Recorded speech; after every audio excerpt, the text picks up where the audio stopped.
Chapter 24 of the 13th, Greatest of Centuries, by James Walsh. Democracy, Christian Socialism, and Nationality.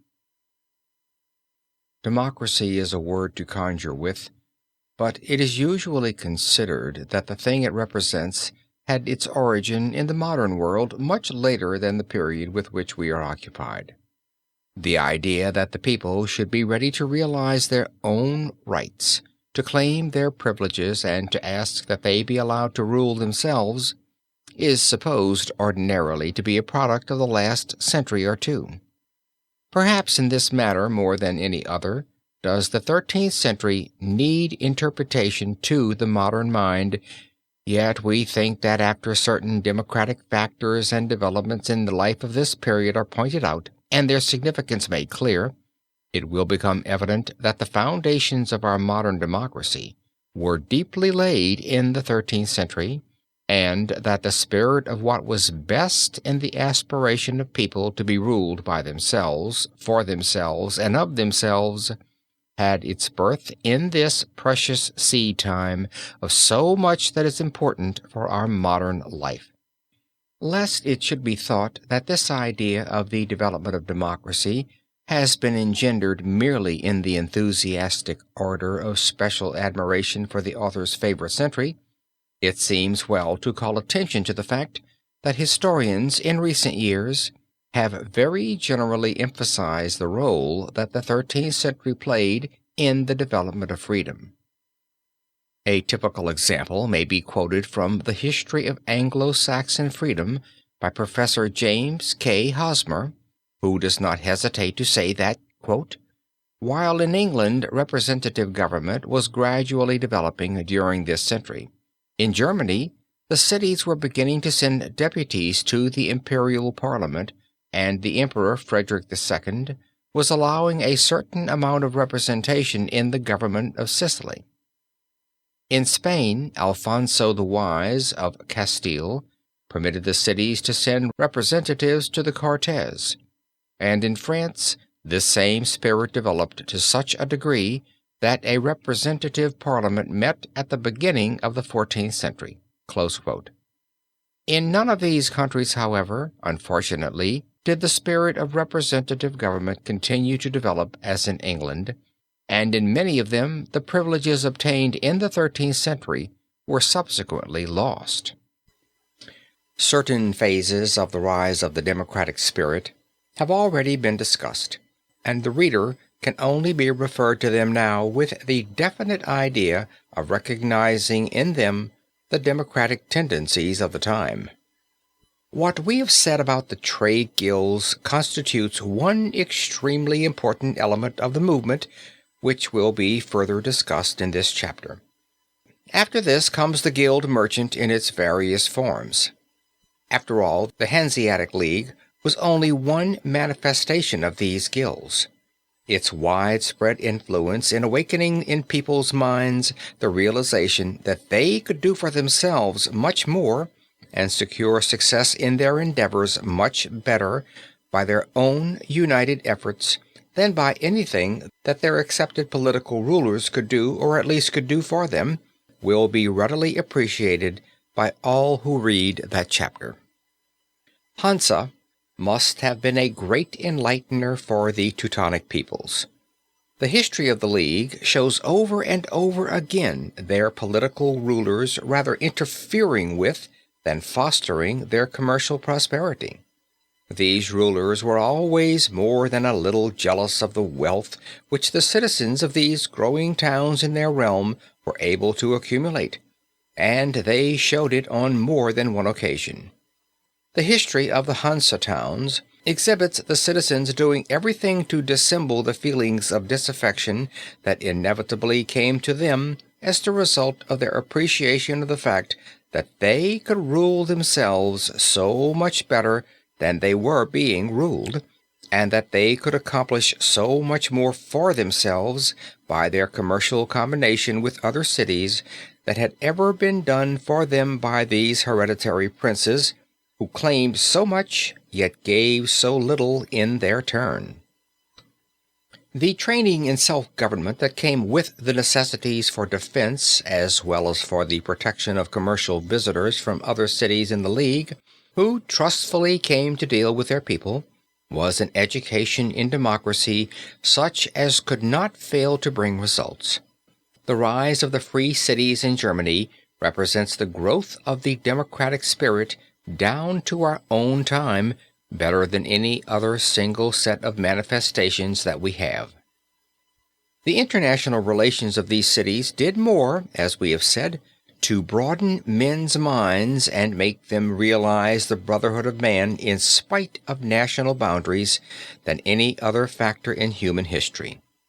Commerce has always been a great leveler, and such it proved to be in these early days in Germany, only it must not be thought that these German cities had but faint glimmerings of the great purpose they were engaged in, for seldom has the spirit of popular government risen higher than with them. How clearly the Teutonic mind had grasped the idea of democracy can be best appreciated perhaps from the attitude of the Swiss in this matter. These hardy mountaineers, whose difficult country and rather severe climate separate them effectually from the other nations, soon learned the advisability of ruling themselves for their own benefit. Before the end of the 13th century, they had formed a defensive and offensive union among themselves against the Habsburgs, and though for a time overborne by the influence of this house after its head ascended the imperial throne, immediately on Rudolph's death they proceeded to unite themselves still more firmly together. They then formed the famous League of 1291, which represents so important a step in the democracy of modern times. The formal document which constituted this league, a federal government, deserves to be quoted. It is the first great declaration of independence, and its ideas were to crop out in many another declaration in the after times. It is an original document in the strictest sense of the word.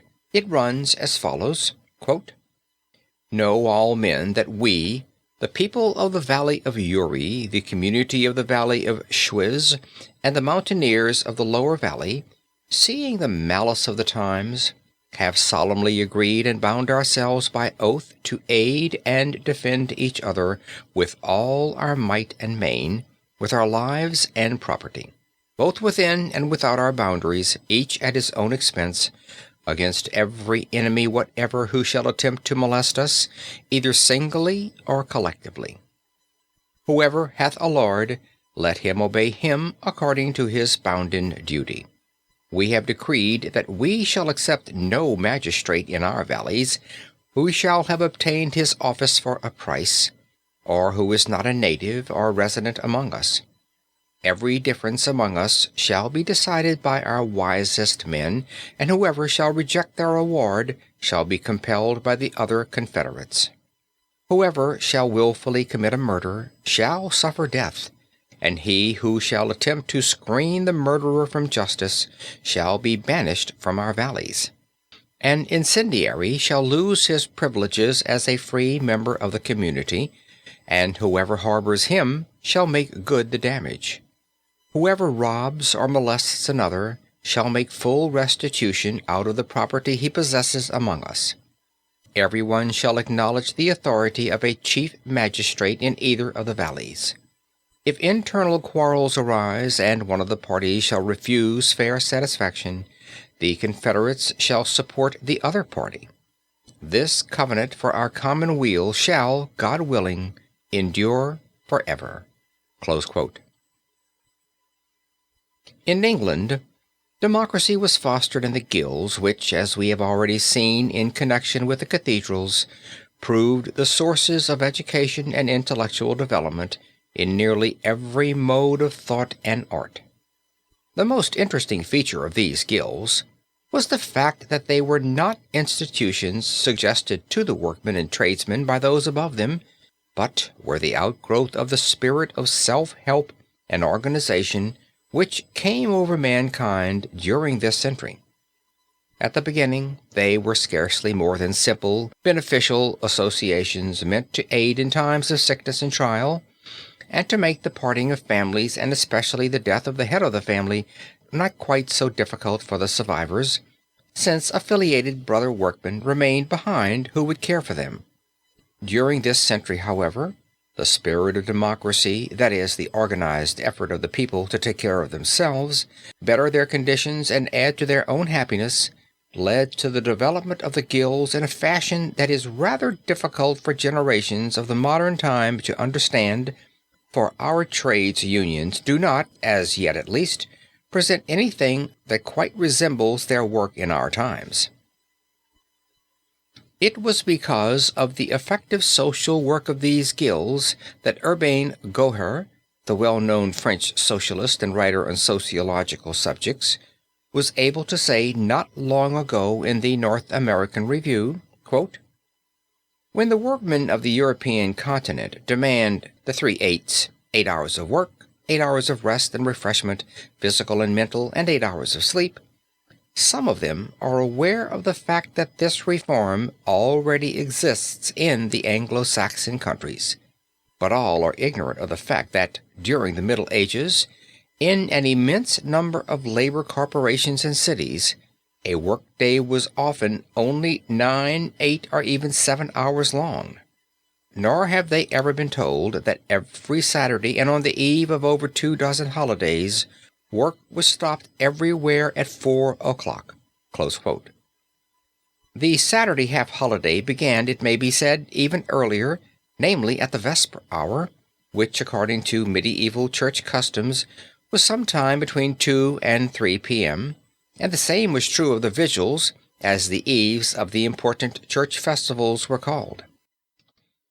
The only possible way to give a reasonably good idea of the spirit of the old-time guilds which succeeded in accomplishing such a wonderful social revolution is to quote some of their rules, which serve to show their intents and purposes at least, even though they may not always have fulfilled their aims. Their rules regarded two things particularly: the religious and the social functions of the guild. There was a fine for absence from the special religious services held for the members, but also a fine of equal amount for absence from the annual banquet. In this they resemble the rules of the religious orders, which were coming to be widely known at the end of the 12th and the beginning of the 13th century, and according to which the members of the religious community were required quite as strictly to be present at daily recreation, that is, at the hour of conversation after meals, as at daily prayer. An interesting phase of the social rules of the guild is that a member was expected to bring his wife with him, or if not his wife, then his sweetheart. They were franker in these matters in this simple age, and doubtless the custom encouraged matrimony a little more than our modern colder customs. As giving a fair idea of the ordinances of the pre-Reformation guilds in their original shape, the rules of the Guild of St. Luke at Lincoln may be cited. St. Luke had been chosen as patron because, according to tradition, he was an artist as well as an evangelist. The patron saint was chosen always so that he might be a model of life as well as a protector in heaven. Its members were the painters, gilders, stainers, and alabaster men of the city. The first rule provides that on the Sunday next after the feast of St. Luke, all the brothers and sisters of the guild shall, with their officers, go in procession from an appointed place, carrying a great candle to the Cathedral Church of Lincoln, and there every two of the brethren and sisters shall offer 1 halfpenny or more after their devotion, and then shall offer the great candle before an image of St. Luke within the church, and any who were absent without lawful cause shall forfeit 1 pound of wax to the sustenance of the said great candle. On the same Sunday, quote, "for love and amity and good communication to be had for the several weal of the fraternity," close quote, the guildsmen dined together, every brother paying for himself and his wife or sweetheart the sum of 4 pence. Absentees were fined 1 pound of wax towards the aforesaid candle. The third rule provided that 4 morn speeches, that is, business meetings, should be held each year, quote, for ordering and good rule to be had and made amongst them, close quote. Absentees from a morn speech forfeited 1 pound of wax to St. Luke's candle. Another rule provided that the decision of ambiguities or doubts about the forfeitures prescribed should be referred to the mayor and 4 aldermen of the city. Rules 4 to 11 and also 13 regulate the taking of apprentices and the setting up in trade, forbid the employing of strangers, provide for the settlement of disputes and the examination of work not sufficiently done after the sample. Already the tendency to limit the number of workmen that might be employed, which was later to prove a stumbling block to artistic progress, is to be noted. On the other hand, the effort to keep work up to a certain standard, which was to mean so much for artistic accomplishment in the next few generations, must be noted as a compensatory feature of the guild regulations. Rule 12 directs that, quote, when it shall happen any brother or sister of the said fraternity to depart and decease from the world, at his first mass the gracemen and wardens, skyverns, for the time being, shall offer of the goods and chattels of the said fraternity 2 pence, and at his 8th day or 30th day, every brother and sister shall give to a poor creature a token made by the dean, for which tokens every brother and sister shall pay the dean a fixed sum of money, and with the money thus raised he shall buy white bread to give to the poor creatures, holding the tokens, the bread to be distributed at the church of the parish to which the deceased lived, close quote. The 12th rule, with regard to the manner of giving charity, is particularly striking, because it shows a deliberate effort to avoid certain dangers, the evil possibilities of which our modern organized charity has emphasized. According to this rule of the Guild of St. Luke's at Lincoln, all the members were bound to give a certain amount to charity for the benefit of a deceased member. This was not, however, by direct alms, but by means of tokens for which they paid a fixed price to the dean, who redeemed the tokens when they were presented by the deserving poor. This guaranteed that each member would give the fixed sum in charity, and at the same time safeguarded the almsgiving from any abuses, since the member of the guild himself would be likely to know something of the poor person and his deservingness, and if not, there was always the question of the dean being informed with regard to the needs of the case. All this was accomplished, however, without hurting the feelings of the recipients of the charity, since they felt that it was done not for them, but for the benefit of a deceased member. How much the guilds came to influence the life of the people during the next 2 centuries may be best appreciated from their great increase in number and wealth. In England, it is computed that at the beginning of the 16th century, there were 30,000 of these institutions spread over the country. The county of Norfolk alone had 900, of which number the small town of Wymondham had at least 11 still known by names, one, the Guild of Holy Trinity, Wymondham, being possessed of a guild hall of its own, whilst it and the other guilds of the town are said to have been, quote, well endowed with lands and tenements, close quote. In Bury, St. Edmunds, Suffolk, there were 23 guilds. Boston, Lincolnshire, had 14, of which the titles and other particulars are known, whilst in London their number must have been very great. Of the London trade guilds, Stow, the Elizabethan antiquary, records the names of 60 of sufficient importance to entitle their representatives to places at the civic banquets in the reign of Henry VIII. Many of them are still in existence, having been spared at the time of the Reformation on the plea that they were trading or secular associations. 15 of the largest of them, including the merchant tailors, the goldsmiths, and the stationers, have at the present time an annual income of over $50,000 each. The reason of their popularity can be readily found in the many social needs which they cared for. Socialistic cooperation has perhaps never been carried so far as in these medieval institutions, which were literally of the people, by the people, and for the people. Often the regulations made provisions for insurance against poverty, fire, and sometimes against burglary. Frequently they provided schoolmasters for the schools. Their funds they loaned out to needy brethren in small sums on easy terms, whilst trade and other disputes likely to give rise to ill feeling and contention were constantly referred to the guilds for arbitration. One of the rules of the Guild of Our Lady at Wymondham thus ordains that for no reason of cause should any of the brothers or sisters of the fraternity go to law till the officers of the guild had been informed of the circumstances and had done their best to settle the dispute and restore unity and love betwixt the parties. To assist at the burial of deceased brethren, and to aid in providing for the celebration of obits for the repose of their souls, were duties incumbent on all, defaulters without good excuse being subject to fines and censure.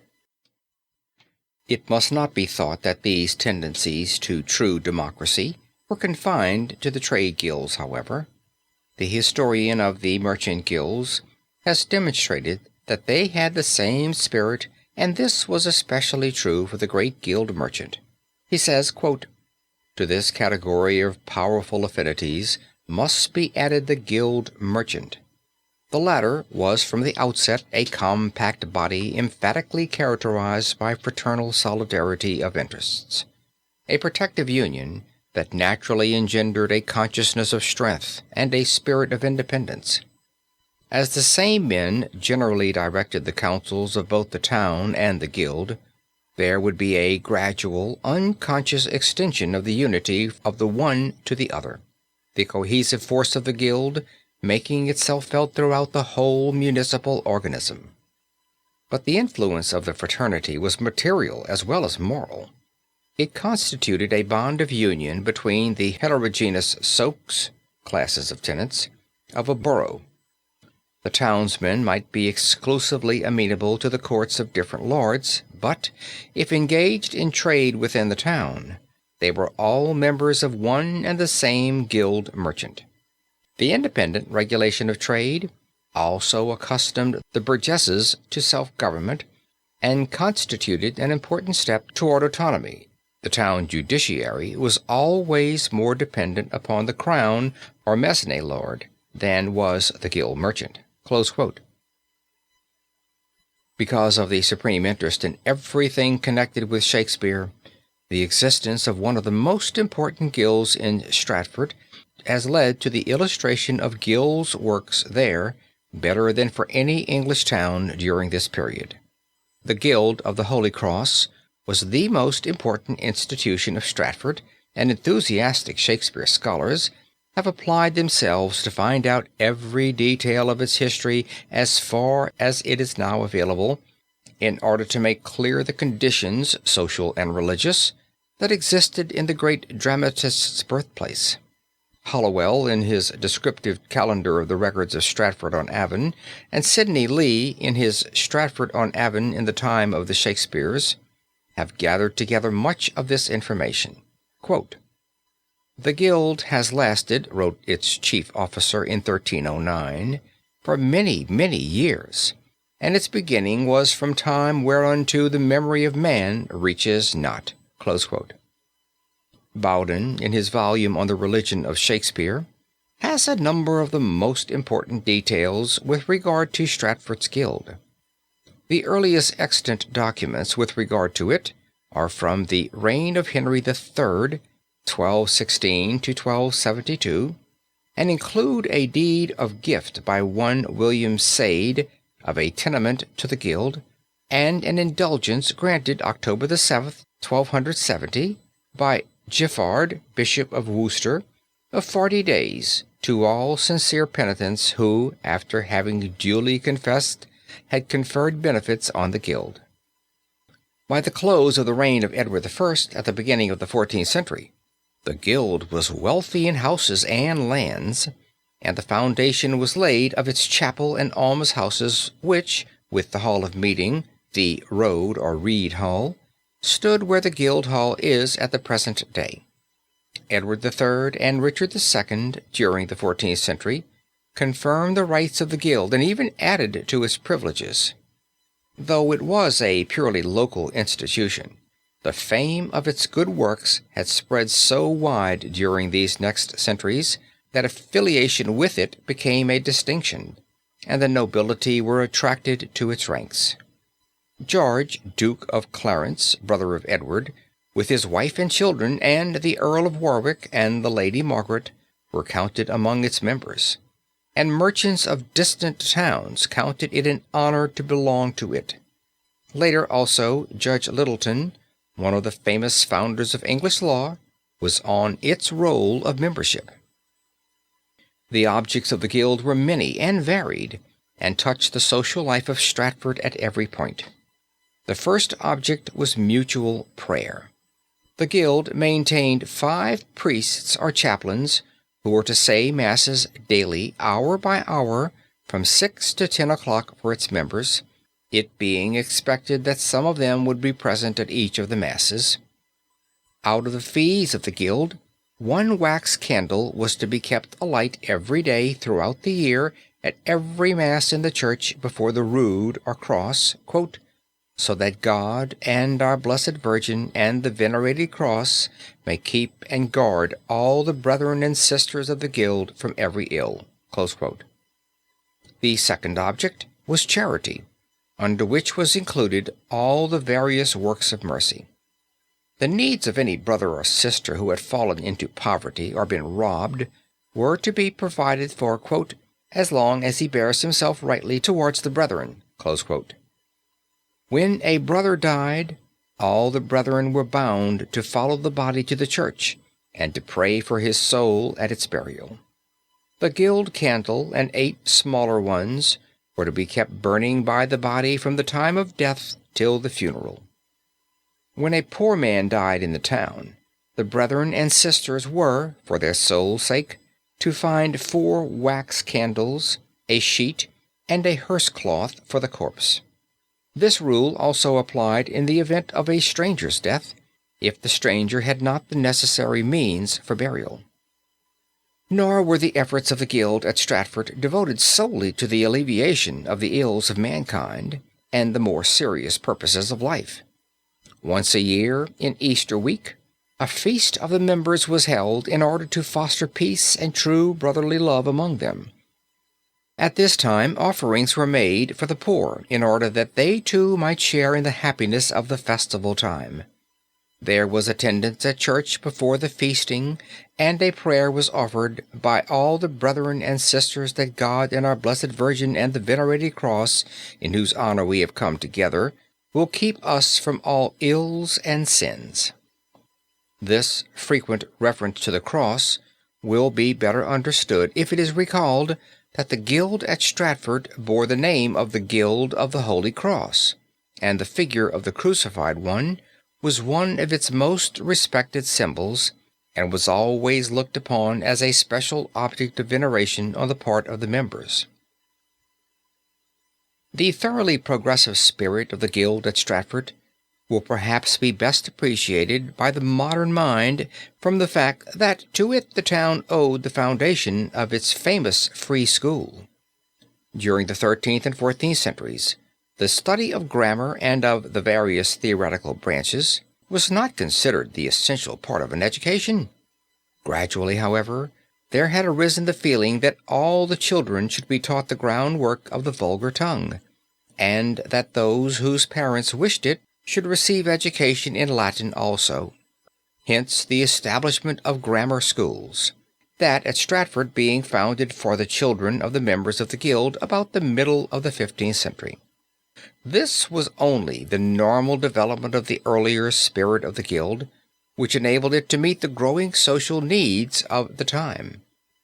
It was at this school, as reconstituted under Edward VI, that Shakespeare was educated, and the re-establishment by Edward was only in response to the many complaints which arose because of the absence of the school after its suppression by Henry VIII.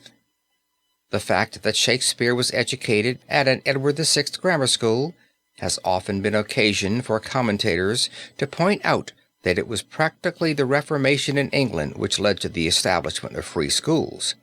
Any such suggestion, however, can be made only in complete ignorance of the pre-existing state of affairs in which the people, by organization, succeeded in accomplishing so much for themselves.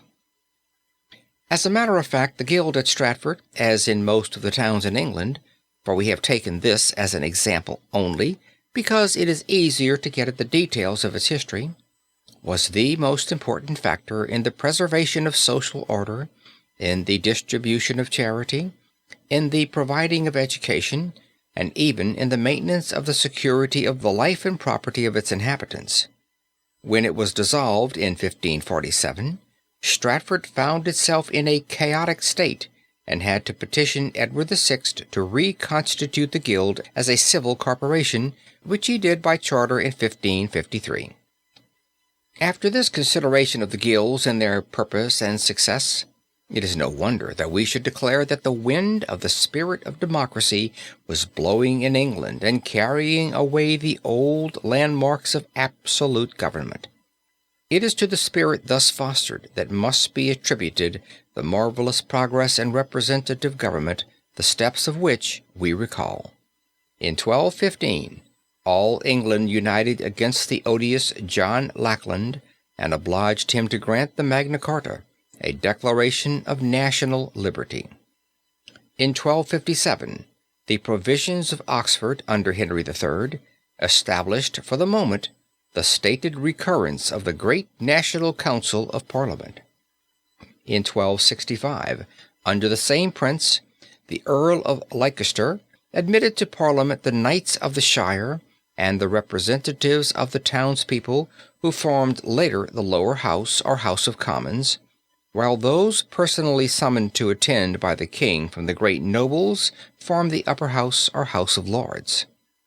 Beginning with the year 1295 in the reign of Edward I, the attendance of the country and town members became regular, making Parliament really representative of the country. In 1309, in the reign of Edward II, Parliament revealed its possible strength by putting conditions on its vote for taxes. There were other factors at work, however, and one of them at least, because of its importance, deserves to be recalled here. In the chapter on Great Beginnings of Modern Commerce, we call attention to the fact that the Crusades were responsible to a great degree for the spirit of enterprise which led to the formation of the Lombard League of Cities, and later to the Great Hanseatic League, which seems to have taken at least its incentive from the Southern Confederation. In the chapter on Louis IX, we point out that the Crusades and his connection with them, far from being blots on Louis's career, must rather be considered as manifestations of the great heart of the time, which was awakened to all needs and had its religious aspirations stirred so deeply that men were ready to give up everything in order to follow an idea. One thing is certain. The Crusades did more to set ferments at work in the social organization of Europe than would have been possible by any other movement. These ferments brought about two results, one the uplift of the common people, the other the centralization of power in the hands of the kings with the gradual diminution of the influence of the nobility.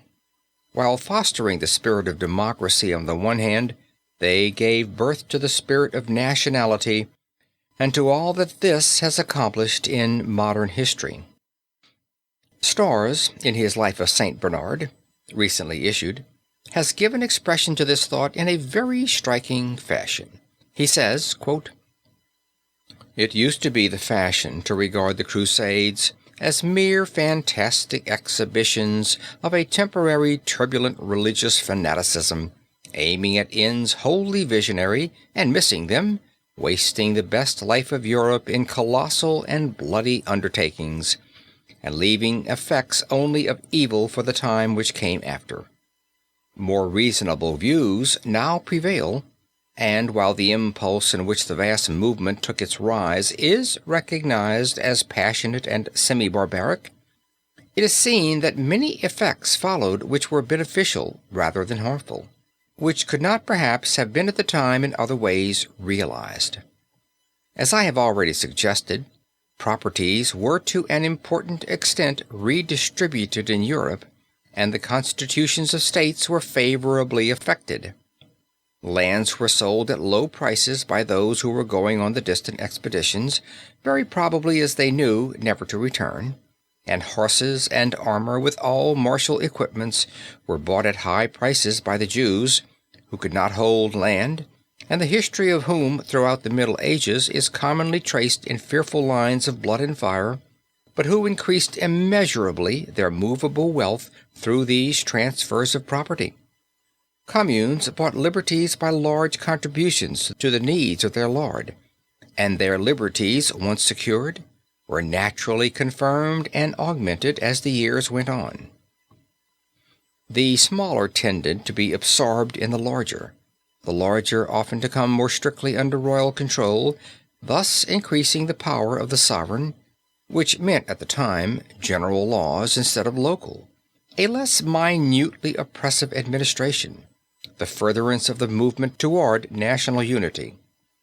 It is a noticeable fact that Italy took but a comparatively small part in the Crusades, and the long postponement of organic union between different parts of the magnificent peninsula is not without relation to this. The influence which operated elsewhere in Europe to efface distinction of custom and language in separate communities, to override and extinguish local animosities, to make scattered peoples conscious of kinship, did not operate there, and the persistent severance of sections from each other, favored of course by the run of the rivers and the vast separating walls of the Apennines, was the natural consequence of the want of this powerful unifying force." Close quote. As a matter of fact, very few people realize how much was accomplished for the spirit of democracy, for liberty, for true progress, as regards the rights of men of all classes, and for the feeling of the brotherhood of man itself, by the Crusades. A practical, money-making age may consider them examples of foolish religious fanaticism, but those who have studied them most profoundly and with most sympathy, who are deeply interested in the social amelioration which they brought about, and above all, those who look at them in the higher poetic spirit of what they did to lift man above the sordid cares of everyday life, see them in a far different way. Charles Kingsley sang in the poem of The Saints' Tragedy, quote, "Tell us how our stout crusading fathers fought and bled for God and not for gold." Close quote. But quite apart from the poetry of them, from the practical side much can be said which even the most matter-of-fact of men will appreciate. Here, for instance, are a series of paragraphs from the History of the Middle Ages by George Washington Green, which he confesses to have taken chiefly from the French, which will make clear something of the place these great expeditions should be considered as holding in the history of democracy and of liberty. Quote, "Christendom has not spent in vain its treasures and its blood in the holy wars. Its immense sacrifices were repaid by immense results, and the evils which these great expeditions necessarily brought with them were more than compensated for by the advantages which they procured for the whole of Europe. The Crusades saved Europe from the Mussulman invasion, and this was their immediate good.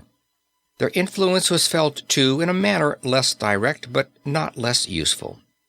The Crusades had been preached by a religion of equality in a society divided by odious distinctions.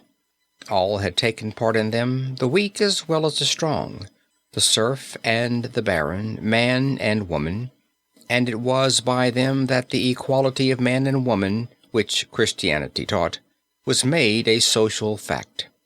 St. Louis declared that he could do nothing without the consent of his queen, his wife. It was from this period that we must date that influence of women which gave rise to chivalric courtesy, the first step towards refinement of manners and civilization. The poor, too, were the adopted children of the Christian chivalry of the Crusades. The celebrated orders of Palestine were instituted for the protection of poor pilgrims. The knights of the hospitals called the poor their masters. Surely no lesson was more needed by these proud barons of the Middle Ages than that of charity and humility. These ideas were the first to shake the stern despotism of feudality by opposing to it the generous principles of chivalry which sprang all armed from the Crusades. Bound to the military orders by a solemn vow, and in the interests of all Christendom, the knight felt himself free from feudal dependence, and raised above national limits as the immediate warrior and servant of the united Christendom and of God. Chivalry founded not upon territorial influence, but upon personal distinction, necessarily weakened nobility by rendering it accessible to all, and diminishing the interval which separated the different classes of society. Every warrior who had distinguished himself by his valor could kneel before the king to be dubbed a knight, and rise up the equal, the superior even, of powerful vassals. The poorest knight could sit at the king's table, while the noble son of a duke or prince was excluded, unless he had won the golden spurs of knighthood.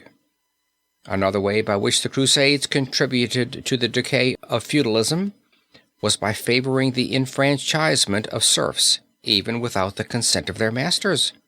Whoever took the cross became free, just as every slave becomes free on touching the soil of England or France. The communities whose development is to be referred to the period of the Crusades multiplied rapidly, the nobility gladly granting charters and privileges in exchange for men and money. With the communities, the royal power grew, and that of the aristocracy decreased. The royal domain was enlarged by the escheating of a great number of fiefs which had been left vacant by the death of their lords. The kings protected the communities, favored their enfranchisement, and employed them usefully against insubordinate vassals. The extension of the royal power favored the organization of the nation by establishing a principle of unity. For till then, and with that multitude of masters, the nation had been little else than an agglomeration of provinces, strangers to one another, and destitute of any common bond or common interest. The great vassals themselves, often united under the royal banner, became accustomed during these distant expeditions to submission and discipline, and learned to recognize a legitimate authority, and if they lost by this submission a part of their personal power, they gained in compensation the honorable distinctions of chivalry. But it was not the national feeling alone which was fostered by the Crusades. Relations of fraternity, till then wholly unknown, grew up between different nations and softened the deep-rooted antipathy of races. The knights whom a common object united in common dangers became brothers in arms and formally formed permanent ties of friendship. That barbarous law which gave the feudal lord a right to call every man his serf who settled in his domains was softened. Stranger and enemy seemed to be synonymous, and the Crusaders, say the chroniclers of the times, although divided by language, seemed to form only one people by their love for God and their neighbor. And without coloring the picture too warmly and making all due allowance for the exaggerations which were so natural to the first recorders of such a movement, we may say that human society was founded and united, and Europe began to pass from the painful period of organization to one of fuller and more rapid development. Close quote. Here, in reality, modern democracy had its rise, striking its roots deep into the disintegrating soil of the old feudalism, whence it was never to be plucked. And though at times it languished, it was to remain ever alive until its luxuriant growth in recent times.